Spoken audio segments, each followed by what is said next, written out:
আমি সবাইকে ধন্যবাদ দিচ্ছি এবং বিশেষ করে আমরা যে কারণে এখানে উপস্থিত হয়েছি আপনারা সকলেই জানেন,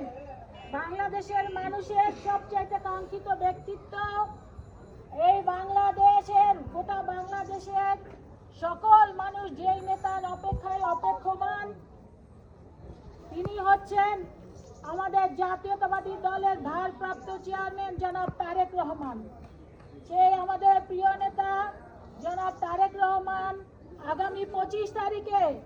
এই বাংলাদেশে তিনি আসবেন এবং তার আগমন উপলক্ষে আজকে এখানে শীত বস্ত্র বিতরণের যারা আয়োজন করেছে,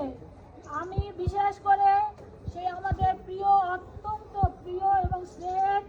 মিজানুর রহমান, যিনি ইতালি প্রবাসী, সেখান থেকে এই এলাকার মানুষের কথা যিনি সবসময় চিন্তা করে